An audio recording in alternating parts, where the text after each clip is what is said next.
जय हिंद फ्रेंड्स, कैसे हैं आप लोग। आज की वीडियो में हम लोग पढ़ेंगे डॉक्टर वासुदेव शरण अग्रवाल का साहित्यिक परिचय। अगर आप लोग 9th या 10th में हैं तो साहित्यिक परिचय उसमें नहीं पूछा जाएगा, लेकिन क्लास 11th और 12th में साहित्यिक परिचय ही पूछा जाएगा। तो अगर आप 11th 12th में हैं तो कंपलसरी है आपके लिए, आपको साहित्यिक परिचय तैयार करना पड़ेगा। तो अगर आपकी परीक्षा में वासुदेव शरण अग्रवाल जी का साहित्यिक परिचय लिखने के लिए आता है तो कैसे लिखना है। सबसे पहले आपको आपकी राइट साइड में, दाहिनी साइड में आपको डालना है हेडिंग जन्म। ठीक है, स्मरणीय बिंदु आपको लिखना है ऊपर, स्मरणीय बिंदु में लिखना है जन्म, जन्म स्थान, मृत्यु, रचनाएं। इनके पिता का नाम हमने डिफाइन किया, किसी भी किताब में नहीं मिला हमें। अगर आपको पता है तो आप कमेंट कर सकते हैं। तो पिता का नाम अगर आपको पता है तो इसके बीच में आपको इनके पिता का नाम भी डाल देना है। तो इनका जन्म कब हुआ था? सन 1940 में हुआ था, खेड़ा में हुआ था, जो कि मेरठ में है और मेरठ उत्तर प्रदेश में ही है। तो खेड़ा मेरठ इतना आपको पता रहना चाहिए। मृत्यु 1967 ईस्वी में हुई थी और इनकी रचनाएं हैं पृथ्वी पुत्र, कल्पलता, भारत की एकता आदि।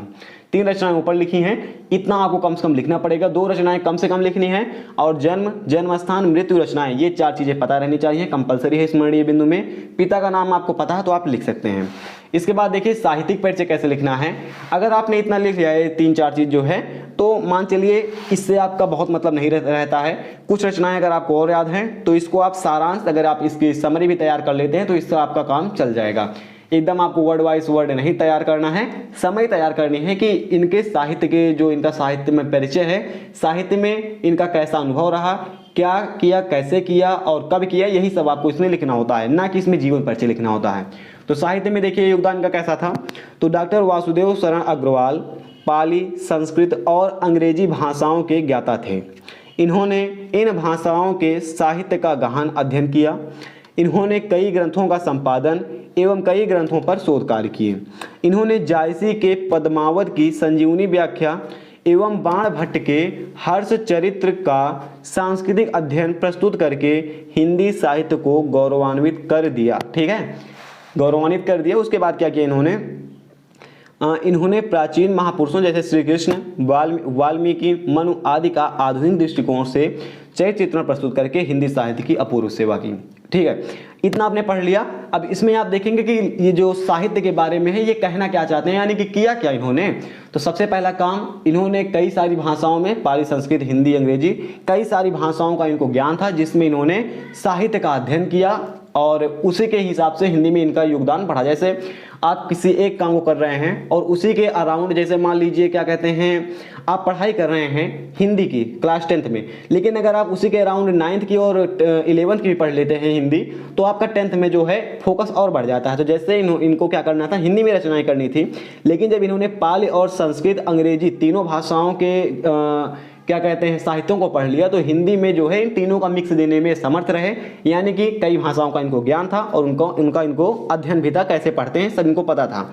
उसके बाद क्या हुआ था, इन्होंने कई ग्रंथों का संपादन और कई ग्रंथों पर शोध कार्य, शोध यानी कि रिसर्च बोलते हैं, जैसे रिसर्च सेंटर कहते हैं। तो शोध मतलब जो कई ग्रंथ थे उनको पढ़ा और उनका क्या कंक्लूजन निकलता है उनके बारे में इन्होंने बताया।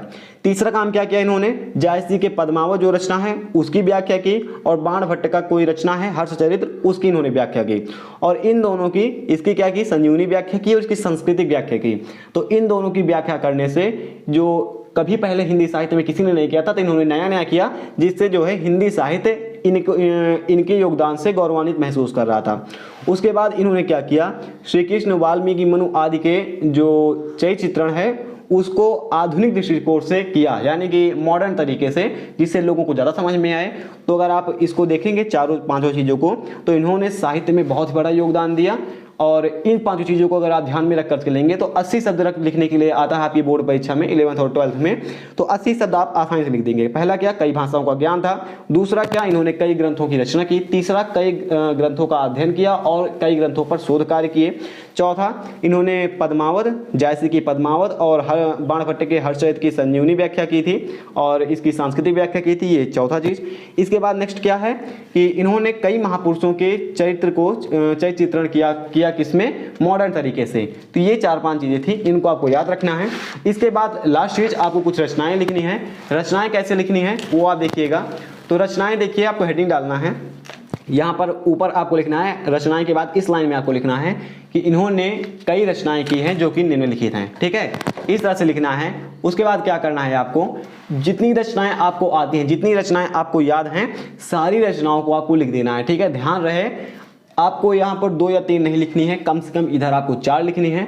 और उसके अलावा आपको जितनी याद है सारी रचनाओं को आप लिख देना है, जैसे कि पृथ्वीपुत्र, कल्पलता, कला और संस्कृति, कल्पवृक्ष, भारत की एकता, वाग्धारा, पाणिनिकालीन भारत। यहाँ पर 7 रचनाएं लिखी हैं, तो ऐसे ही आपको जितनी रचनाएं याद है सब कुछ लिख देना है। अगर आपने इतना काम किया अपने बोर्ड परीक्षा में या 11 की परीक्षा में लिखते समय, तो आपको 5 में से 5 नंबर पूरे मिलेंगे, निश्चिंत रहिएगा। फिलहाल कैसी लगी आपको वीडियो आप हमें कमेंट करके जरूर बताइएगा। हम मिलेंगे इसी किसी नेक्स्ट वीडियो में। जय हिंद।